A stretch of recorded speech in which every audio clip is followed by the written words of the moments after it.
Leitura da Bíblia do dia 10 de fevereiro, livro de Êxodo, capítulo 30 ao 31, o Evangelho segundo Mateus, capítulo 26, versículo 36 ao 68, livro dos Salmos, capítulo 32, Provérbio de Salomão, capítulo 8, versículo 22 ao 31.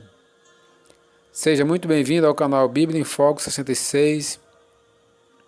Se você ainda não é inscrito, inscreva-se, deixe o seu joinha, ative as notificações, comente e compartilhe. Êxodo capítulo 30, o altar de incenso. Farás também um altar para queimares nele o incenso. De madeira de acácia o farás. Terá um côvado de comprimento e um de largura, será quadrado, e 2 de altura. Os chifres formarão uma só peça com ele. De ouro puro o cobrirás. A parte superior, as paredes ao redor e os chifres, e lhe farás uma bordadura de ouro ao redor. Também lhe farás 2 argolas de ouro debaixo da bordadura. De ambos os lados as farás. Nelas se meterão os varais para se levar o altar. De madeira de acácia farás os varais e os cobrirás de ouro. Porás o altar defronte do véu que está diante da arca do testemunho, diante do propiciatório que está sobre o testemunho, onde me avistarei contigo. Arão queimará sobre ele incenso aromático. Cada manhã, quando preparar as lâmpadas, o queimará. Quando ao crepúsculo da tarde acender as lâmpadas, o queimará. Será incenso contínuo perante o Senhor pelas vossas gerações. Não oferecerei sobre ele incenso estranho, nem holocausto, nem ofertas de manjares, nem tampouco derramareis libações sobre ele. Uma vez no ano, Arão fará expiação sobre os chifres do altar, com o sangue da oferta pelo pecado. Uma vez no ano, fará expiação sobre ele, pelas vossas gerações. Santíssimo é ao Senhor o pagamento do resgate. Disse mais o Senhor a Moisés: quando fizeres recenseamento dos filhos de Israel, cada um deles dará ao Senhor o resgate de si próprio. Quando os contares, para que não haja entre eles praga nenhuma, quando os arrolares, todo aquele que passar pelo arrolamento dará isto: metade de um ciclo, segundo o ciclo do santuário.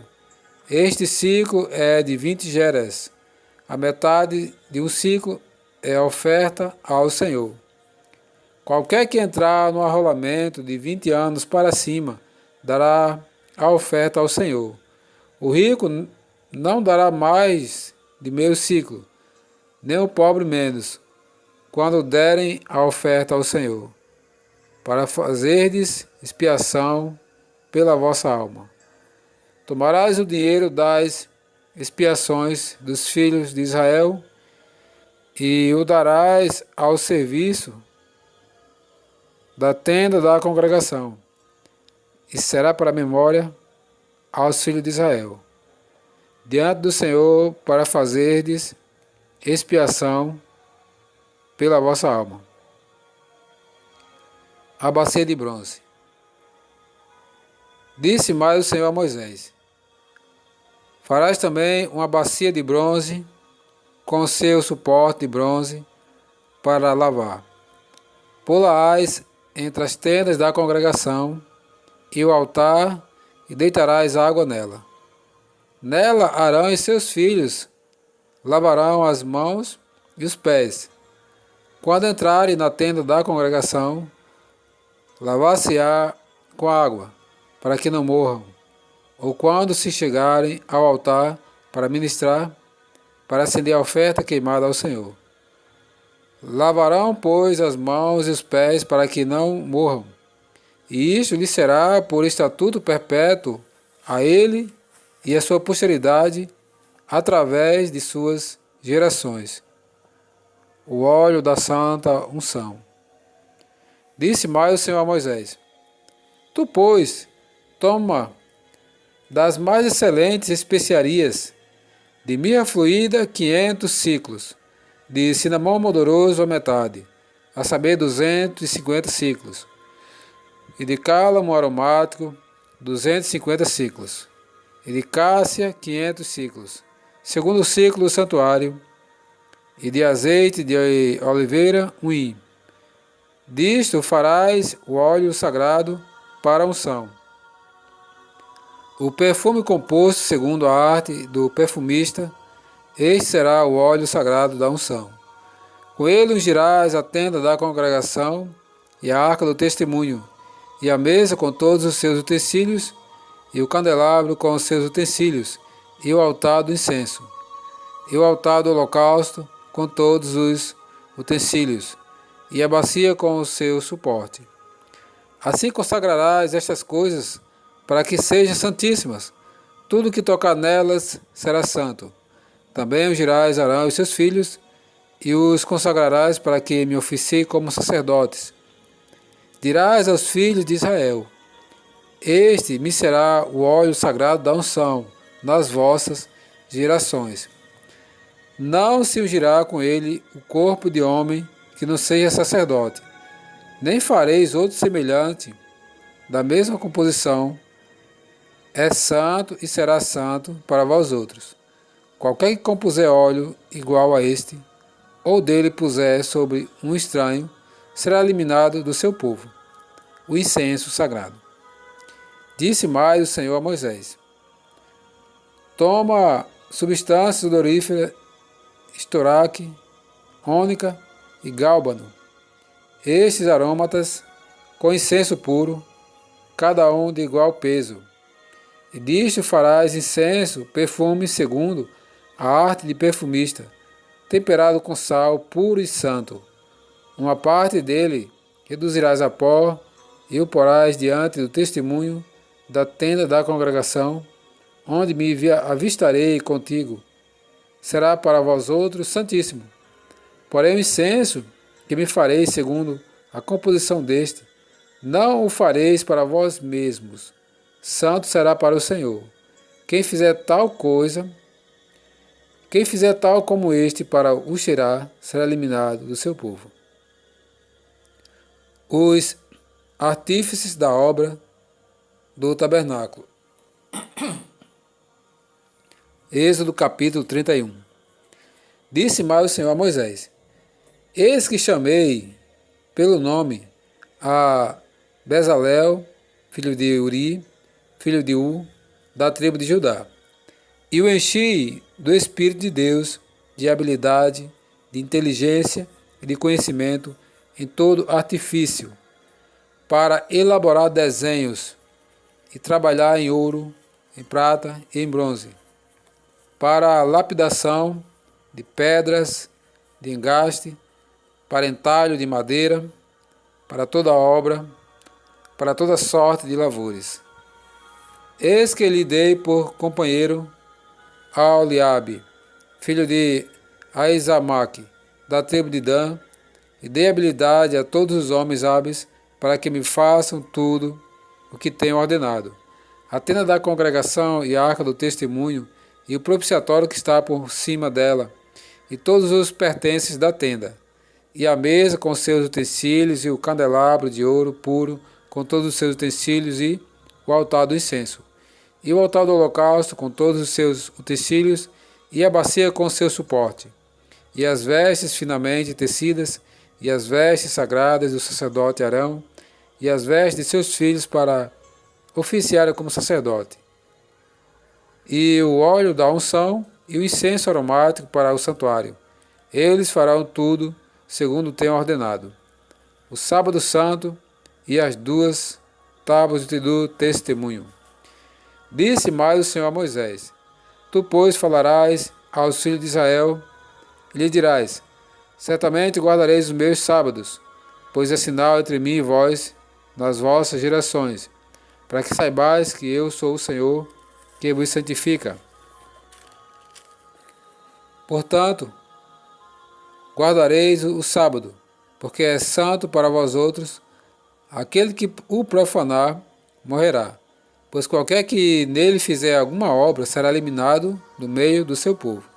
6 dias trabalharás, porém o 7º dia é o sábado do repouso solene, santo ao Senhor. Qualquer que no dia de sábado fizer alguma obra morrerá. Pelo que os filhos de Israel guardarão o sábado, celebrando por aliança perpétua nas suas gerações. Entre mim e os filhos de Israel é sinal para sempre. Porque em 6 dias fez o Senhor os céus e a terra, e ao 7º dia descansou, tomou alento. E tendo acabado de falar com ele no monte Sinai, deu a Moisés as 2 tábuas do testemunho, tábuas de pedra, escritas pelo dedo de Deus.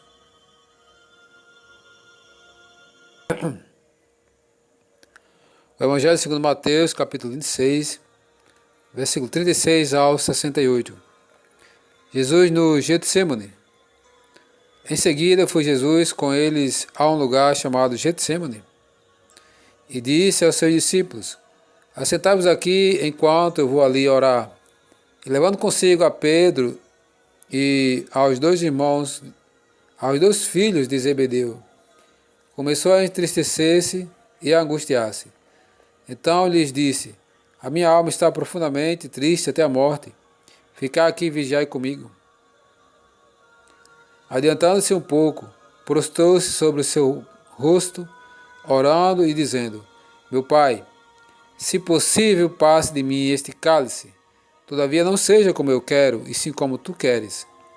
E voltando para os discípulos, achou-os dormindo, e disse a Pedro: então, nem uma hora pudeste vós vigiar comigo? Vigiai e orai para que não entreis em tentação. O espírito, na verdade, está pronto, mas a carne é fraca. Tornando a retirar-se, orou de novo, dizendo: meu Pai, se não é possível passar este cálice de mim, sem que eu beba, faça-se a tua vontade. E voltando, achou-os outra vez dormindo, porque os seus olhos estavam pesados. Deixando-os novamente, foi orar pela 3ª vez, repetindo as mesmas palavras. Então voltou para os discípulos e lhes disse: ainda dormis e repousais, eis que é chegada a hora. E o Filho do Homem está sendo entregue nas mãos de pecadores. Levantai-vos, vamos. Eis que o traidor se aproxima. Jesus é preso. Falava ele ainda, e eis que chegou Judas, um dos 12, e com ele grande turba com espadas e porretes, vinda da parte dos principais sacerdotes e dos anciãos do povo. Ora, o traidor lhes tinha dado este sinal: aquele a quem eu beijar, é esse, prendei-o. E logo aproximou-se de Jesus e lhe disse: salve, mestre, e o beijou. Jesus, porém, lhe disse: amigo, para que vieste? Nisto, aproximando-se eles, deitaram as mãos em Jesus e o prenderam. E eis que um dos que estavam com Jesus, estendendo a mão, sacou da espada e, golpeando o servo do sumo sacerdote, cortou-lhe a orelha. Então Jesus lhe disse: embainhai a tua espada, pois todos os que lançam mão da espada, a espada perecerão. Acaso pensais que eu não posso rogar a meu Pai, e ele me mandaria neste momento mais de 12 legiões de anjos?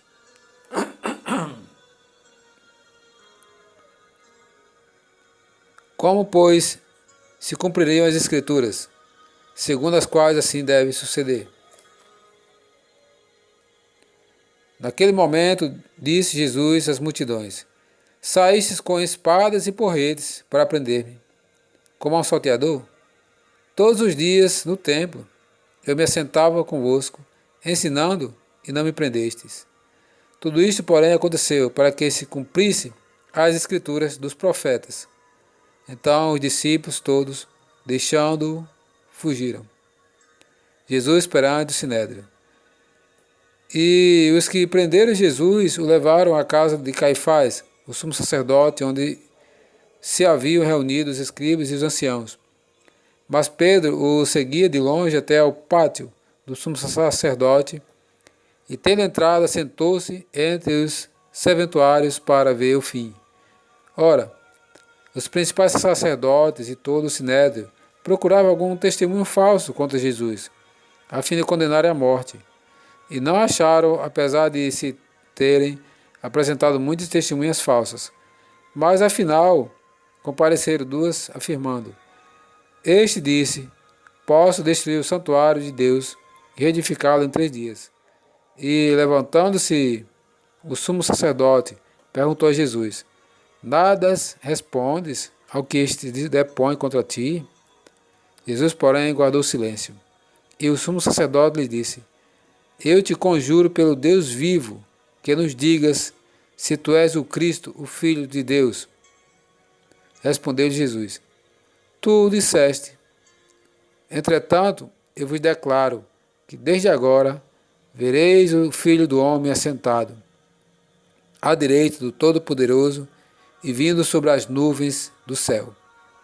Então o sumo sacerdote rasgou as suas vestes, dizendo: Blasfemou! Que necessidade mais temos de testemunhas? Eis que ouvistes agora a blasfêmia. Que vos parece? Responderam eles: É réu de morte. Então uns cuspiram-lhe no rosto e lhe davam murros, e outros o esbofeteavam, dizendo: Profetiza-nos, ó Cristo, quem é que te bateu?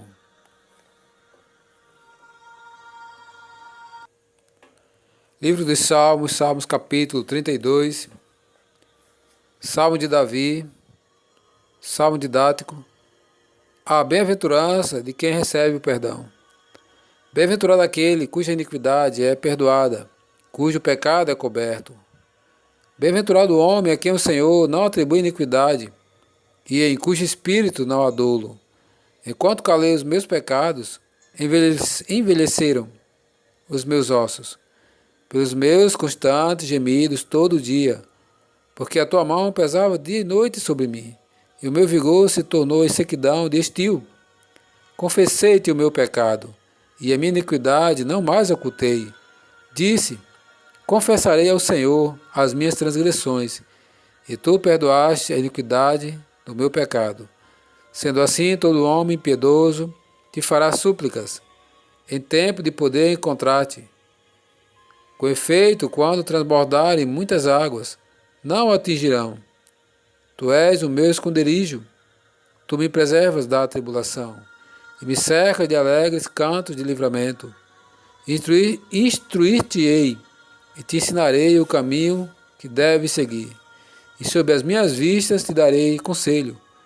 Não sejais como o cavalo ou a mula, sem entendimento, os quais com freios e cabrestos são dominados. De outra sorte não te obedecem. Muito sofrimento terá de curtir o ímpio, mas o que confia no Senhor, a misericórdia o assistirá. Alegrai-vos no Senhor, regozijai-vos aos justos, exultai vós todos que sois reto de coração. Provérbios de Salomão, capítulo 8, versículo 22 ao 31. A eternidade da sabedoria. O Senhor me possuía no início de sua obra, antes de suas obras mais antigas. Desde a eternidade fui estabelecida, desde o princípio, antes do começo da terra. Antes de haver abismos, eu nasci, e antes ainda de haver fontes carregadas de águas, antes que os montes fossem firmados, antes de haver outeiros, eu nasci. Ainda ele não tinha feito a terra, nem as amplidões, nem sequer o princípio do pó do mundo. Quando ele preparava os céus, aí estava eu. Quando traçava o horizonte sobre a face do abismo, quando firmava as nuvens de cima, quando estabelecia as fontes do abismo, quando fixava ao mar o seu limite, para que as águas não traspassassem os seus limites. Quando compunha os fundamentos da terra, então eu estava com ele e era o seu arquiteto. Dia após dia eu era suas delícias, folgando perante ele em todo o tempo, regozijando-me no seu mundo habitável e achando as minhas delícias com os filhos dos homens.